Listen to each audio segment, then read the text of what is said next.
Councillor Olkey, can I ask you to take your seat? Sorry. So we are at 5:32, gentlemen, so I'll call the meeting to order. And I will ask for any declaration of interest or general nature thereof. If you have an interest, can you please state it?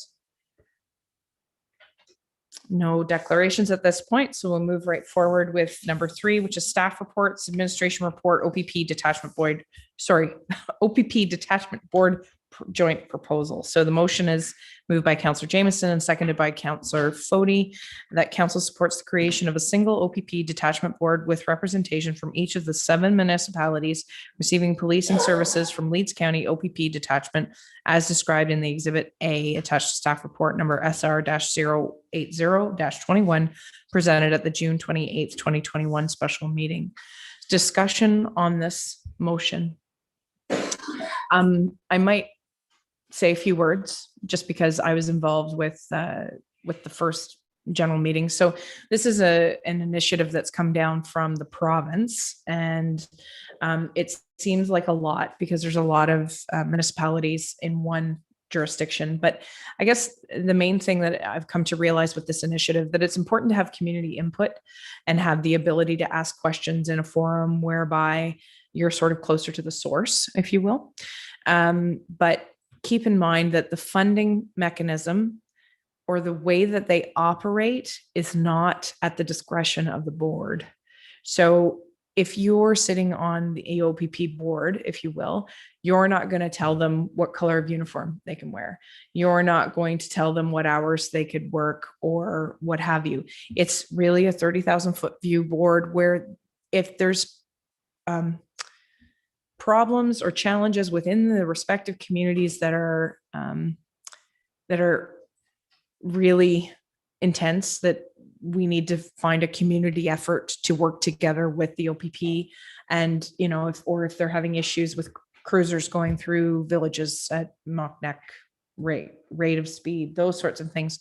But it's really a forum by which we can all collectively voice our concerns, views, or input things that we're seeing or trending uptick, and also vice versa to give us the input to say this is what we're seeing. We're seeing an increase in domestic violence or hate crimes or those sorts of things. So I just wanted to be clear about what this board's role is and that we still pay the bill here at the council table. It's up for discussion here as the council as a whole, but we would hope to have representation on that board from this council. Okay. Any further comments, questions, or queries? Go ahead, Councillor Jameson. What's the timeline for getting this up and running? So there was a bit of a push. I believe that we're supposed to, if you want to, I'll let the CAO make a point and then I'll recognize Councillor Fody. It's always on. Okay. So this has to be in place in time for the Community Safety and Policing Act when it comes into force. Solicitor General is saying that that's going to be in early 2022. For all this to happen, they have to develop some regulations to support the act. So they're in the process of doing that. So they want everything kind of all the ducks lined up in a row so that when it goes, everybody's on the ground running. There is going to be training that members of the OPP Detachment Board will have to undertake, and that's being set up by the Solicitor General. It's on conflicts of interest, responsibilities, diversity, inclusiveness, all that sort of great stuff. So it's going to start moving. The Solicitor General wanted proposals in by June 7th, but they realized that when you're trying to coordinate a bunch of municipalities, like in our case where there's 7 of them, they're being very flexible on when the proposals can come in. So Fronty Young, who's spearheading the getting the proposal in, has asked for councils of the seven municipalities to indicate their support by July 1st, and they'll submit their proposal to the Solicitor General. And by all indications, that's satisfactory as far as timing goes. Councillor Fody, go ahead. Thank you, Your Worship. I'm not sure who wants to answer this question, or if you can. What constitutes the Frontenac Islands? Is it Wolf Island and East? It's Howe Island. It's that end of Howe Island. Howe Island is by our detachment. Yes, I knew that. So not Wolf Island. Wolf Island, I believe, is the Frontenac detachment. So we have to include them because one of the islands actually is part of our jurisdiction. Okay, thank you for the clarity, because that's the first I'd seen that, and that kind of threw me. Thank you. Not a problem. Any further questions in regards to this? Go ahead, Councillor Grow. Thank you. Through you, Your Worship.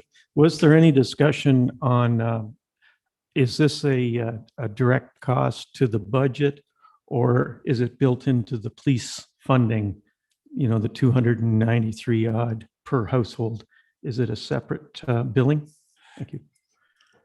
So through your worship, so the billing for the costs of the OPP detachment board will be funded by the respective municipalities. So we are hoping that the council and the community people are volunteers, as far as not charging anything extra, mileage or whatever, of course. But the provincial appointees, we are trying to convince the Solicitor General that should be any expenses with the provincial appointees should be covered through the Solicitor General's office. They are indicating to the contrary, that it should come out of the council or the OPP Detachment Board budget, and which would be split amongst the 7 municipalities. So we'll have to budget something in the upcoming budget cycle for this, but I don't think it's going to be big dollars. And Councillor Maybe, go ahead. Thank you, Your Worship, and through you. So this committee is going to be an ongoing committee that's going to run in perpetuity, not quite the right word, close. And they will have input from the members on anything that we have that we want to bring forward, i.e. the budget. I know that we've had a lot of discussion on the annual budget and that it can't really change. We've heard that many times, but perhaps through this committee, there's going to be some avenue to align a bit with maybe the request of looking at the budget. And as we all know, the police do a lot more than just sit on the 401 and stop people. Their job is so immense.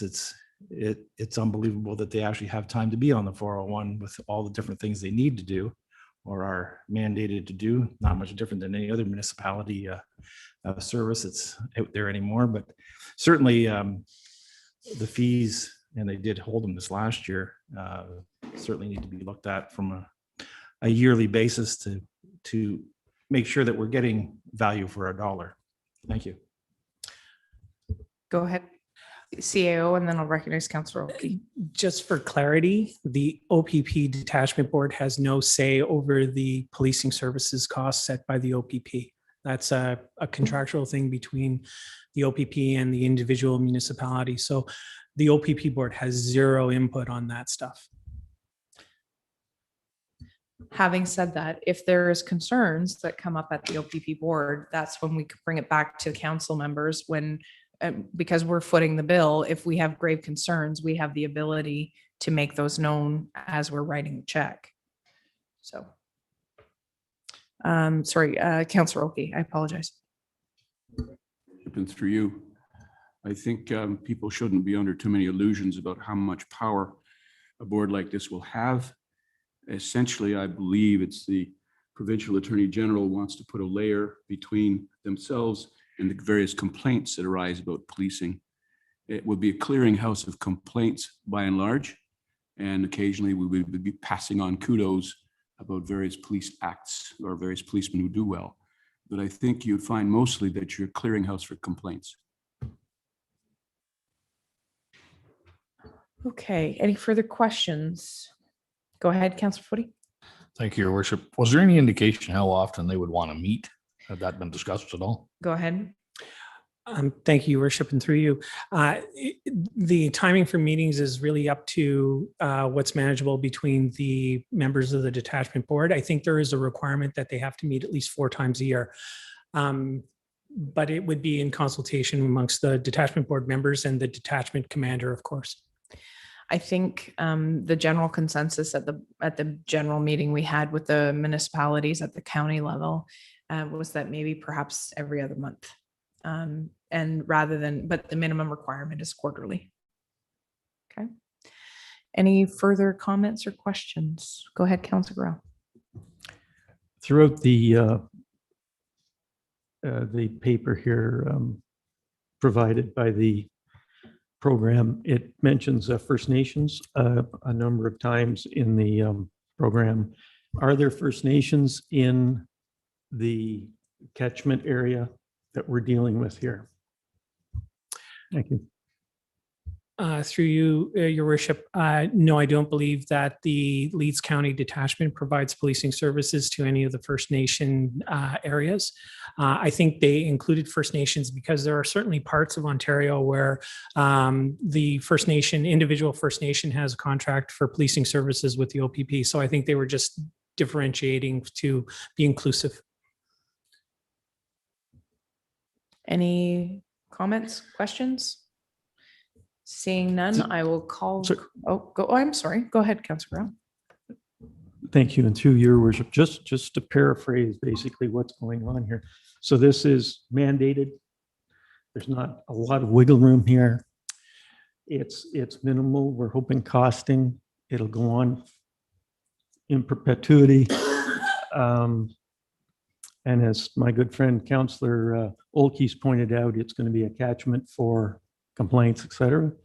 Is that summarize where we're at here with this program? I mean, what we don't seem to have a great deal of options. When I read it, you can go it alone, but it wouldn't be very, it doesn't seem very wise. The Community Safety and Policing Act will, when it comes into force, will repeal the Police Services Act. Under the Police Services Act, Section 10, there's a provision for having OPP boards. There's a comparable provision under the Community Safety and Policing Act that has the requirement for an OPP detachment board. So there has to be one by legislation. So we have no choice. So you're quite correct in saying this is happening whether we like it or not. So I hope that helps. Follow up? Just quickly, so then this evening, we are just being asked to receive this as information? And approve the fact that we will provide representation from the municipality on the board. Okay, one final question then. There was mention of we can put in provincial people. It was unclear to me when I read this what precisely that meant. I mean, do we put forward potentially two persons, residents of our community as provincial? Are you talking about members at large? Go ahead. Sorry, I'll let I the may have CAO. misread. I didn't think I had. So Thank you. it's not that we can, we have to have a minimum of two provincial appointees. The size of the OPP detachment board has to be at least 5 people, of which 20% have to be community members and 20% have to be provincial appointees.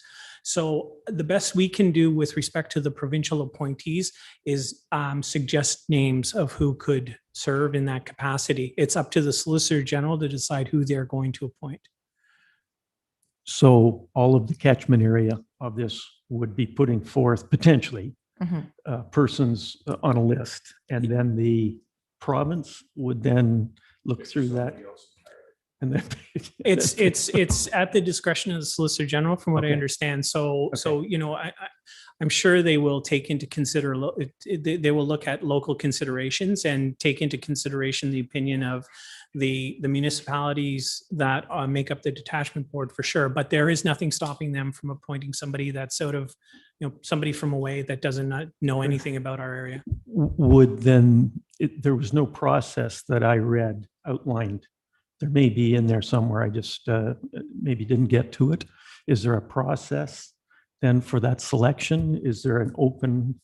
No. Or does it happen at the county? Does it happen at what level? Kind of, what was your thinking on I that? think the sense that I get is they haven't drilled down that far yet. I think they're preoccupied with the regulations to get the act kind of going.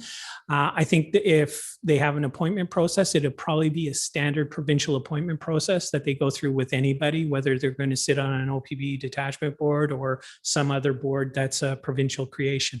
So, but I haven't seen anything specific, Councillor Gorell, on that. Thank you.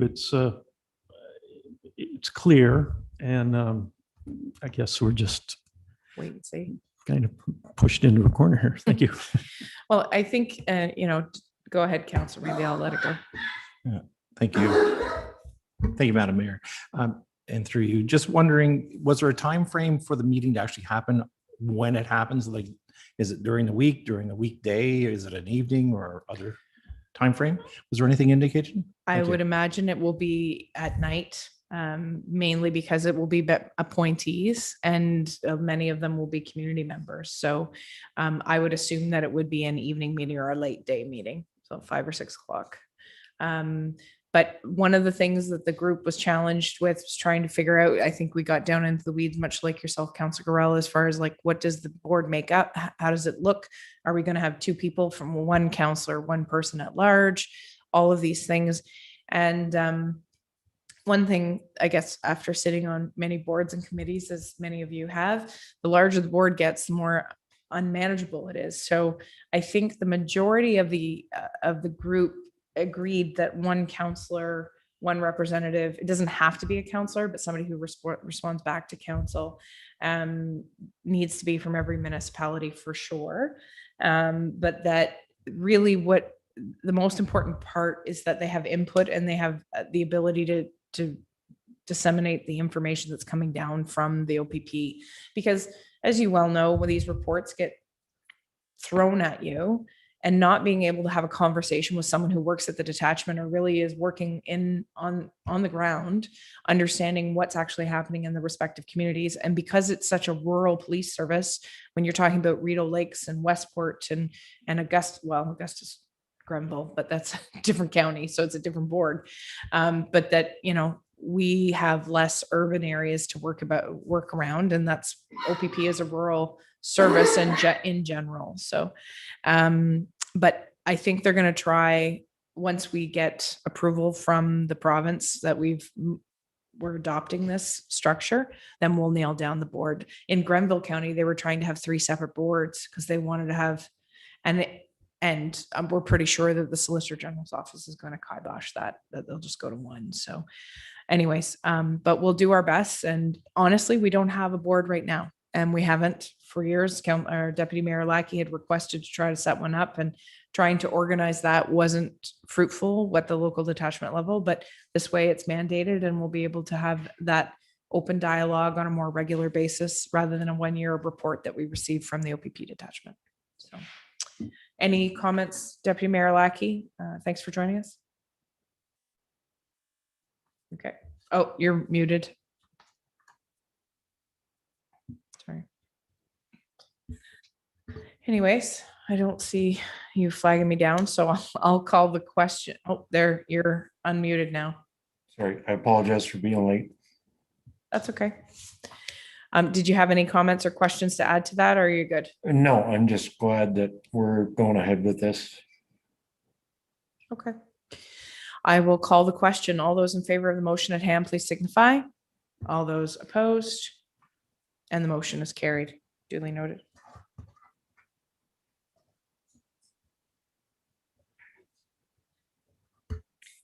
Okay, next on the agenda is a lengthy in camera. Oh no, we're not there yet. I apologize.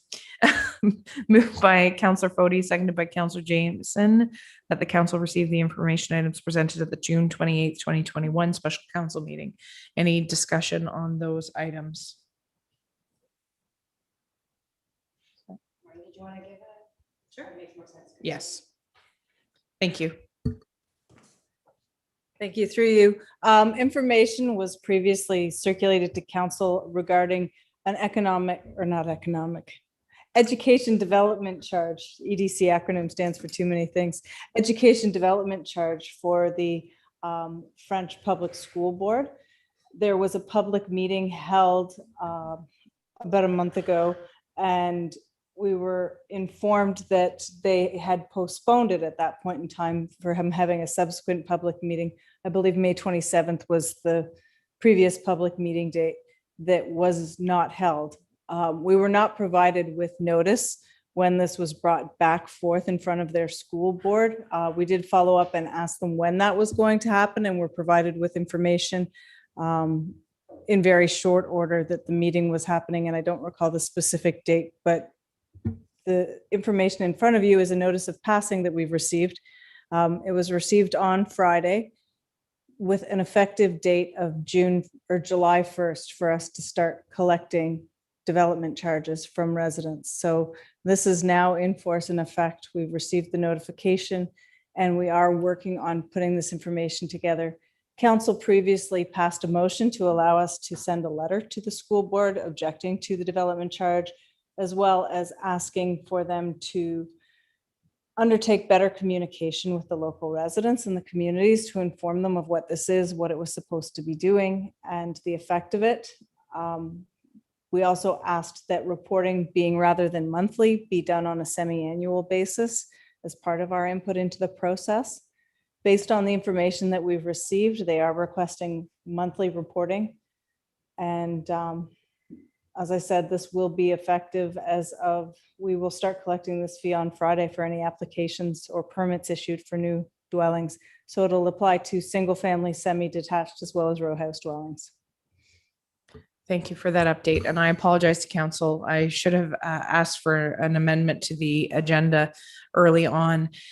This information really came forward today. And it was emailed to all of council. And I'll be quite honest, there's nothing we can do about this. And it is quite disheartening.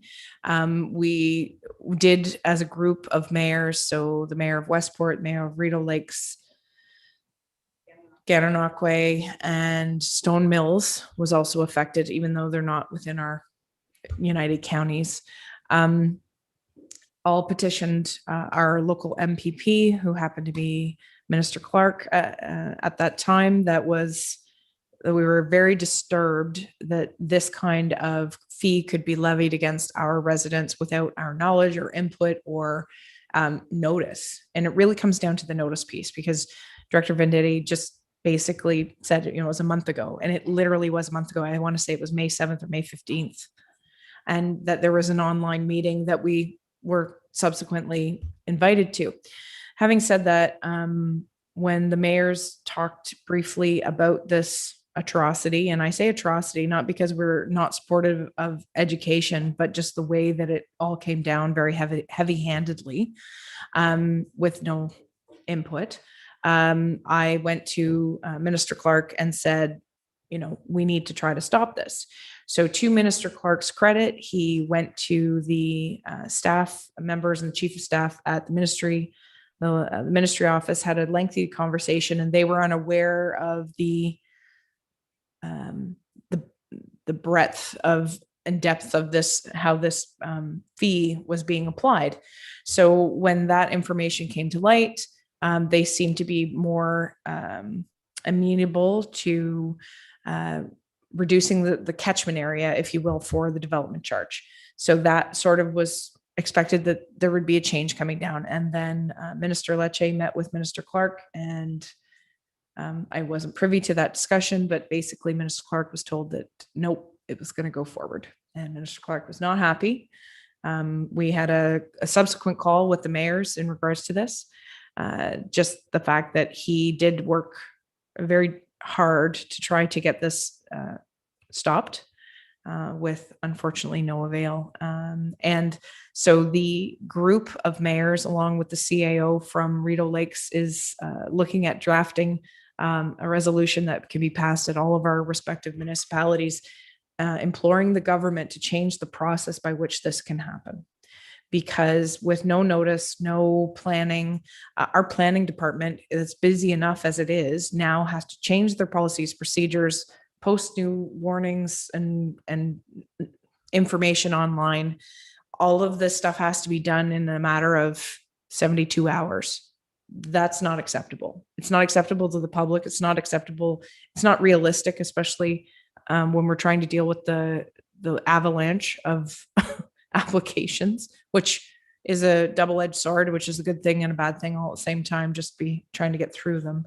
So I'm very disappointed that the Ministry of Education thought that this was a fair and equitable way to levy a fee, but fair and equitable doesn't always translate when it comes to policy. So I'll get off that soapbox now. This is an information item presented to council because the fee has to be levied as of Friday. So you will hear from your residents, I'm sure. And if that's the case, you needed the information to at least respond to it intelligently and with some information and background. And this is as best we could do on a very short period of time. Go ahead, Councillor Garau. Thank you. And through you, Your Worship, having had a chance to briefly this afternoon cover a couple of the attachments, can we make those shareable to the public? Because those are pretty critical to what's being said. Can we make those versions shareable on social media rather than just email? And that way we can quickly get it out to the public who are not going to be thrilled. And also, are we referring the public to the planning department for further discussion here? I mean, it's pretty cut and dried, but I did notice, particularly on the one that is labeled Brochure. pamphlet, Yeah. the pamphlet, there were areas there that, excuse me here, just bring that up. That's the English version. Of course, there's French versions. At any rate, it said basically that if you're doing a minor variance, if you're doing zoning changes, any number of things, that fee applies. So I'm just trying to help the public. Not only is it going to happen, but what does it apply to? And I don't want to be the counselor trying to explain that. So how are we going to bring the public to that quick? Because it wouldn't shock me if we had some people asking. Thank you. Go ahead, Ms. So- Sanditi. Through you, we're reviewing this all right now, as well as figuring out how to do that. So the first thing is there's a separate form that will need to be filled out with every building permit application for new residential units. So we're looking at adding that to our building permit package and getting that up on the website. The brochure that you're referencing, we were reviewing that today. We have printed copies that we'll be handing out to anybody that's coming in to get for building permit applications. It will also be online, and we can look at posting that on social media. But I want to make sure we do a fulsome review of it ourselves first so that we understand the information that we're putting out there. We have already gone back to them today based on this email and asked for changes to the forms that they've provided us because there's a few things that we think are in error. And this is what happens when you do things quickly. Yes. Let the clerk go and then I'll go back to Councillor Grau. I should also mention, and it was mentioned in your email as well, that this was all attached to the agenda for public consumption. So they can just go onto this agenda tonight and see all the attachments there. So would we be prepared to make that social media translatable? Because it's quite different saying, hey, if you dig into the minutes, you'll find it there. Or am I getting ahead of myself here? We can certainly look at that, but I want to make sure that we understand exactly what we're putting out there before we do. Obviously, the information itself, there's too much of it to make that social media, but we would need to prepare a post that directs people to where they can get more information on it. And another question you asked is if we get calls from the public about this, we will answer what we can, but we will be referring them to the school board. Very good. Thank you. And one last question. Some time ago, the exact number, I read it or heard it in here, how many students are affected from this township under this program? I believe it's 8. It's either Eight or students. 8 or 11 students. 8 to 11 students Yes. are affected by this program, requiring $333 in additional educational development charges. Is that correct? Sounds about right. $300 for the first year for each new residential unit. The second year, it goes up to $333 for the Okay. following length of the bylaw. Great. Thank you very much. Thank you. So I'm going to recognize Councillor Olkey and then Councillor Jameson and then Councillor Fody. Thank you, Your Worship, and through you.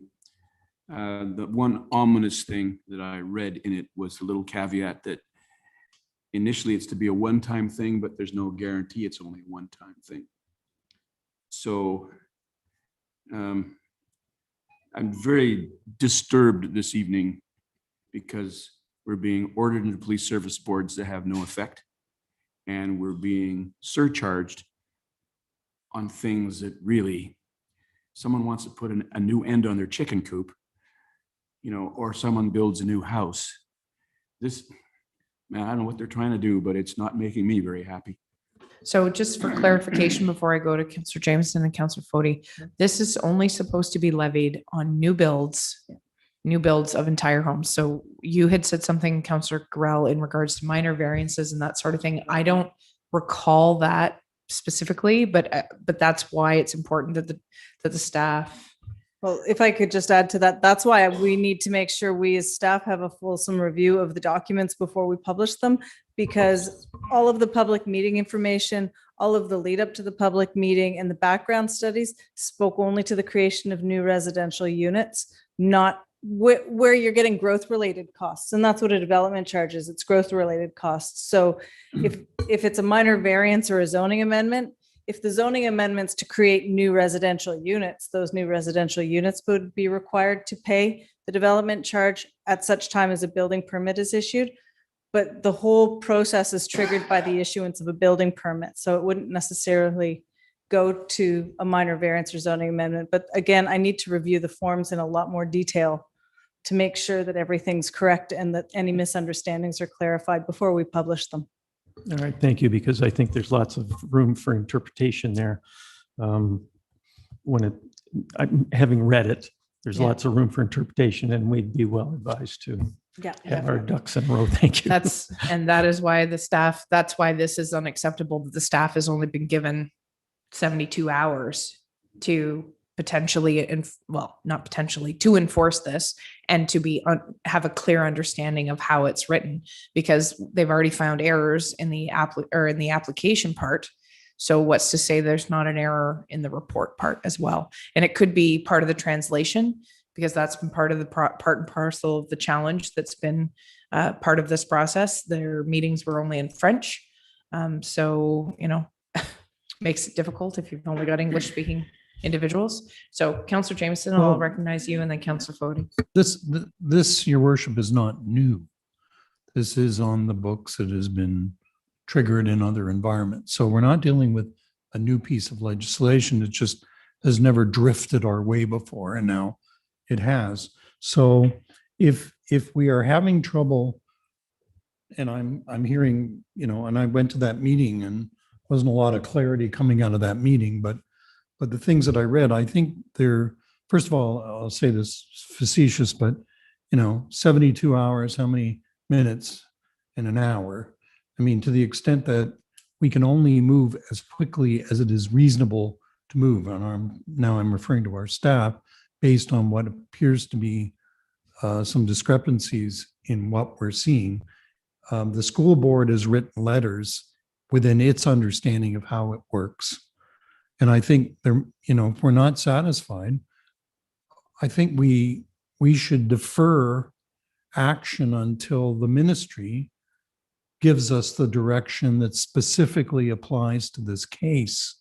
If there are other precedents in the province, there must be an understanding of how this should work that perhaps this particular school board does not understand.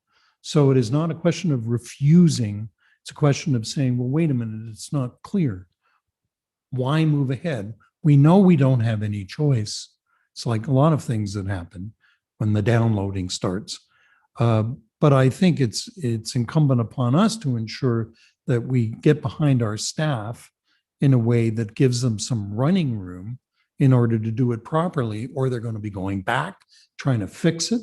The school board is not the place to take our guidance on how this should go. It should be the ministry which is responsible for the legislation that we're having to conform to in the first place. So I'm not cynical about it. I just accept that there's a higher body here that needs to engage directly in this. And it isn't the school board, because then it could be, if we're not careful, it looks like we're beating up on a school board. Yeah. And we don't want to be seen to be doing that, because that's not how we feel. Which is why I made the point earlier saying it's not that we're against education and building of schools, but it's the process by which we're taxing further development in our municipality and how it affects one or all of the residents here. And not to say that those 8 to 11 kids are any more or less important than the other 600 kids that go to school, whatever the numbers are. It's the process, and you've hit the nail on the head. But I think the other thing that maybe we didn't necessarily clarify here, the group of municipalities that are affected by this are working together to work in lockstep to find out what's clear and what's not.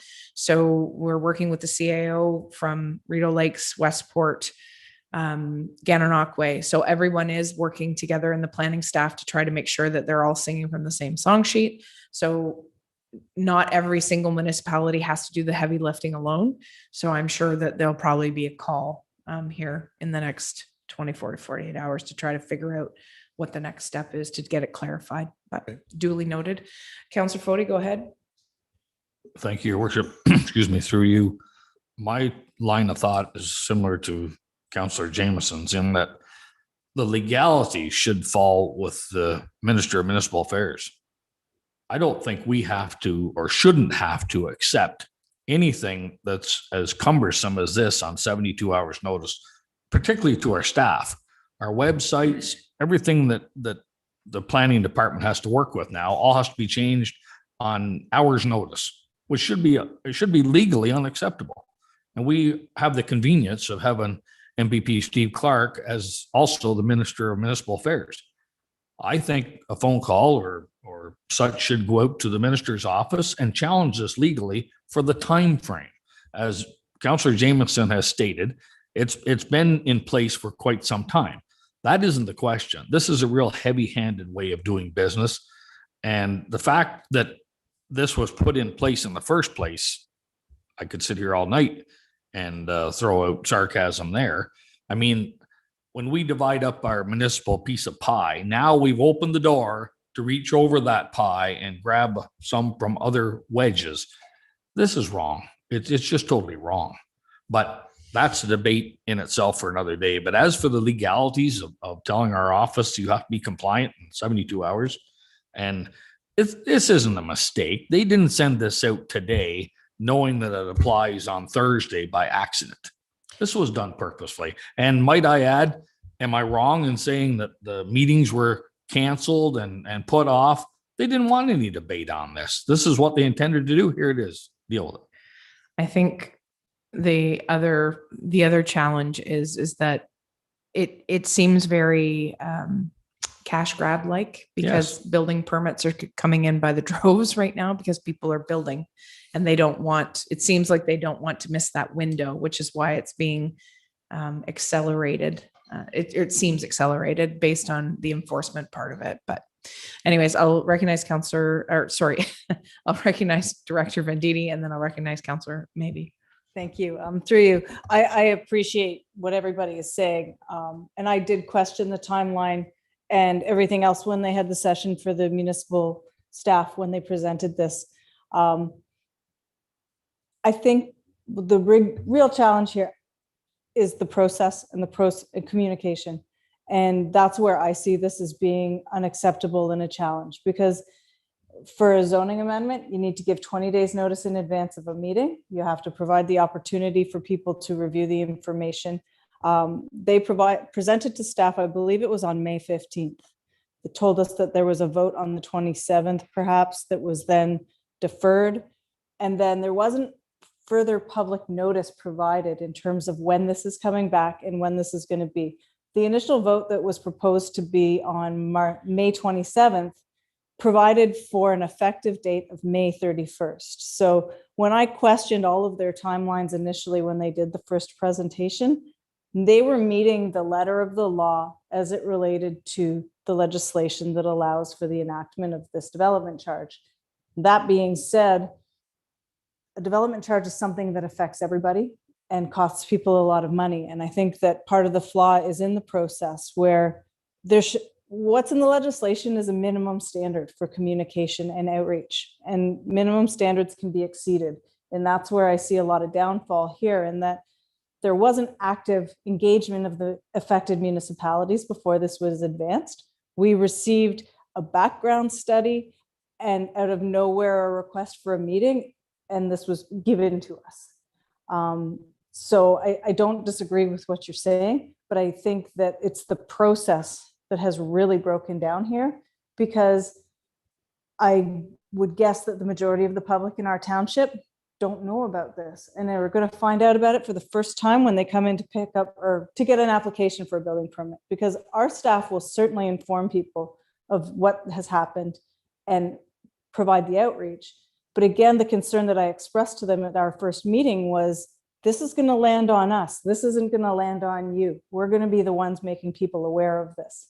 And so again, it comes back to the process and the outreach, which in my opinion, wasn't sufficient to reach all of the general public and make them aware of what it is that's proposed. Councillor Maybe, and then Councillor Jameson. Thank you, Your Worship, and through you. So I had a couple questions. The first one is, how many building permits per year are we doing? And with this kind of pendulum, where it's going to land and in what kind of, whether it's just a building permit or whether it's other things, which were kind of alluded to here, are we, because at $300 each, they're going to get substantial money over a course of a year in our township at this point. Through your worship, this only applies to new residential units based on the information that we've been provided. Typically, we issue permits for 26 to 28 per year. It's higher this year. I don't know what our total number are, where we're at right now. It'll be higher this year. But our typical pattern is around 30. So that's what it would be. It would apply to 30 at $300 per year. Yeah, as long as it's only for building permits and not Yes. branches off from there. It's not for additions. It's not for accessory buildings. It's, at least that's my understanding. I need to read it in much more detail. Yeah. And this is for building of a new school is what the initial document actually stated, correct?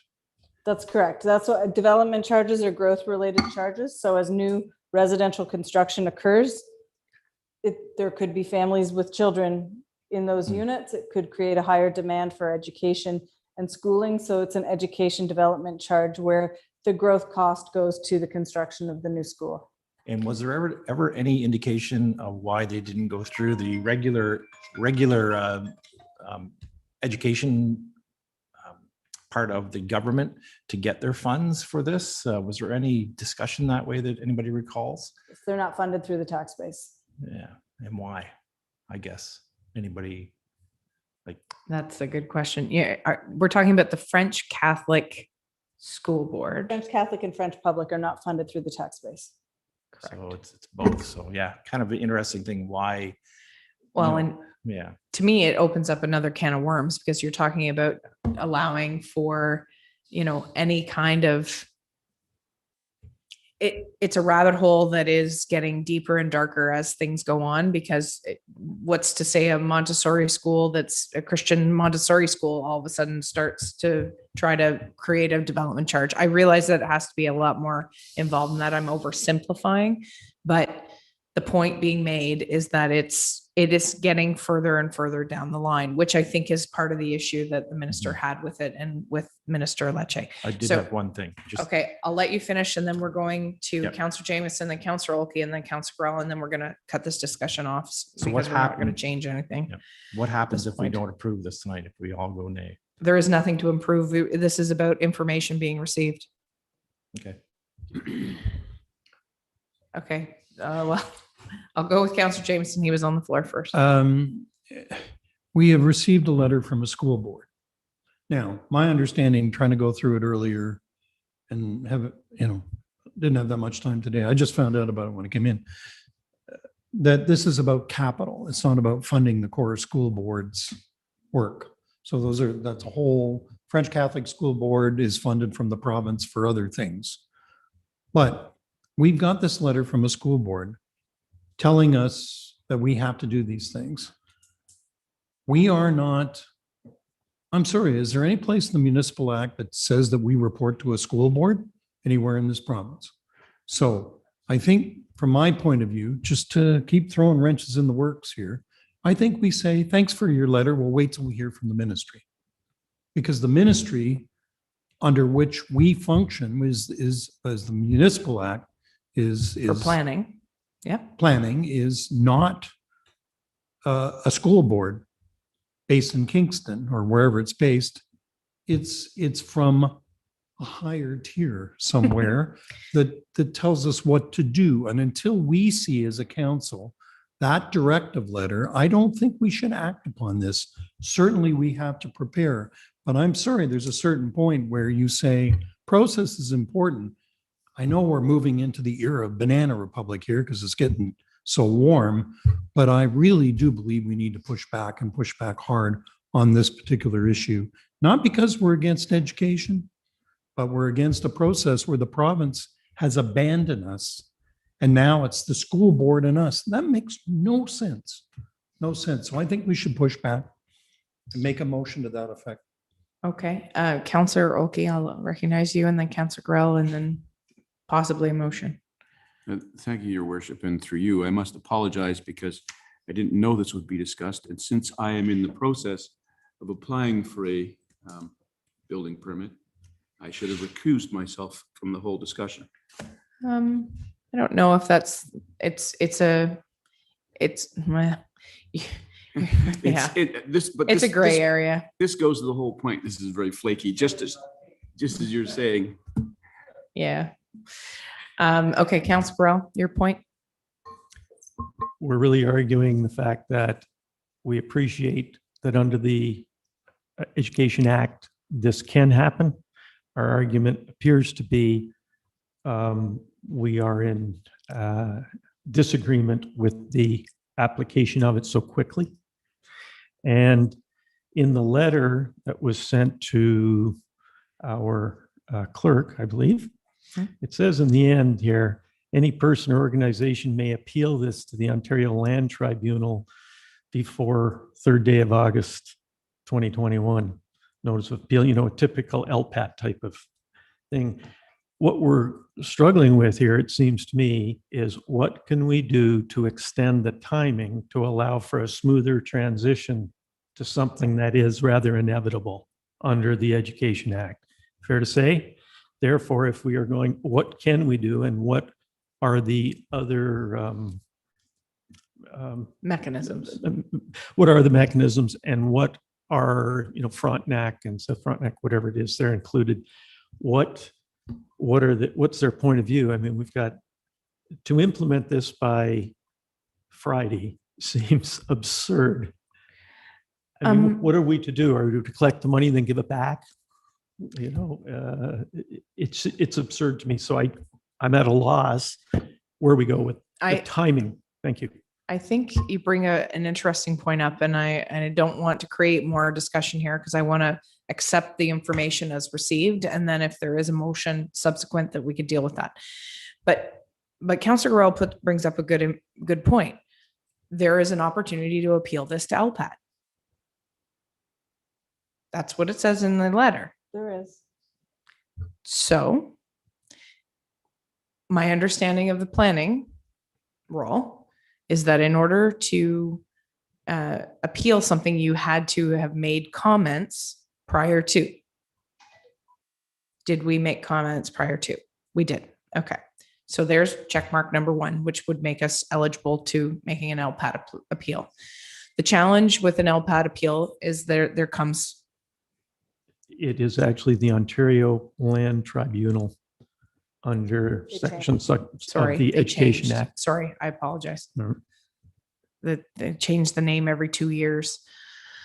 Anyways, but the point is that we've made our comments, which makes us eligible to appeal it. The cost to put an appeal in it, the tribunal, is how much? It just changed. I'm not certain. What was it before? I want to say it was like $500. It's increased. It's over $1,000 now. Okay. So because this is not our money, this is taxpayer dollars, that is something that we would need to decide at if that's the route that you wanted to go. That's why I brought that up. Go ahead, Ms. Mendidi. Through you, I would just caution that to go through with an LPAT or a tribunal appeal, we'll just call it the tribunal for now, to pursue a tribunal appeal would mean undertaking a review of the background study that was done and approved through the minister in terms of supporting this. So I mean, it's a costly undertaking more so than just the cost of submitting the appeal. So all I would raise for council's consideration is that if this is a road you're considering going down, there should be some conversation with some of the other involved municipalities. That was my next. As going to be my well next point. as getting a better understanding of the associated costs and possibly a legal interpretation of the potential position or success. So I think this information, as it's been discussed now, it gives us a bit more perspective. And I'm just paraphrasing, and I'm open to being told that I'm wrong or I'm not understanding the group as I feel I have. So the motion that's on the floor is to accept the information item as presented. The consensus that I'm getting from around the table is that we would like to push back at the ministerial level, first and foremost. So a call to Steve Clark's office in regards to enforcement in the short time frame. Second of all, that would also give us the opportunity to convene with the other related municipalities that are affected by this and what their feeling is. And then we will have a committee of the whole meeting, the 5th of July. So next Monday, and we could potentially have an item for discussion on that. I realize that it's past the date of enforcement, but it doesn't mean it's past the time frame of the appeal if we were to go down that road. So rather than make that decision this evening, I think that we can collect some more information, push with the minister in the meantime, and have further discussion with the related municipalities. Is that amenable to everybody around the table? Go ahead, Councillor Jameson. Only to say that as an information item, we should just get on with the motion there. We got to accept it as an information item because it's here. And then I appreciate all the discussion about tribunals and so on. And then we start going down another road we're not sure we want to go. I still think, and I'm going to say it one more time, let's accept the motion and then I accept the information item. And I think we should direct staff to write a letter to the school board, thanking them for the letter and telling them we're looking forward to hearing from the ministry to whom we are responsible. There is nothing that I know of in the act, and I certainly no expert with the big thick book I go through, that says we report to a school board. And at that stage, if they come back and say, yeah, you got to do it. In the meantime, let's slow it down so we can give some people and our team some time to sort this mess out. Okay. That's So my I'm view. going to call the question on the motion that's at hand, which is to accept this information item. Is there any further comments or questions? Councillor Grau. Once again, are we obliged to accept it as an information item, or can we accept it as an information item with registered concerns? So the motion reads that council receive the information items presented at the June 28th, 2021 special council meeting. So it's just to receive it. It's not to approve it, condone it, support it. it's to receive the information. Okay. Any further comments or questions? Seeing none, I'm Councilor or Deputy Mayor Lackey, do you have any? Nope, we're good. Okay, I'll call the question. All those in favor, please signify. All those opposed? And the motion is carried. So the information item is received. I will be speaking with the minister tomorrow, if possible. And then we can write something of more official based on the conversation this evening. Both the CAO and myself can draft something in regards to timeframes and also hopefully gain support from other municipalities in the same vein, because we're one municipality out of many that is being affected by this. So, but I would imagine that all of them are feeling the same pressure, and some with much less staff than what we have in the planning department. So, okay, next motion that is on the floor. Moved by Councillor Gorell and seconded by Councillor Olkey that council adjourn to form an in-camera session to consider personnel matters about an identifiable individual, including municipal employees, labor relations or negotiations, third-party information supplied in confidence to the municipality. Any discussion on the motion as it's presented? Seeing none, I'll call the question. All those in favor, please signify. All those opposed? And the motion is carried. So we will form it in camera. Oh, so the attendee that we have currently watching the live stream, we will be ceasing the live stream during the in-camera portion and then returning back to live session or in open session prior to closing the meeting, which unfortunately I don't have any indication of how long this is going to be. At this point, it could be a half an hour, could be an hour and a half for all I know at this point. So we thank you for attending, and we're welcome to hang on the line, but I'm not sure exactly when we're coming back into open session. So, okay. Okay, so we're just going to wait for the clerk to cease the live.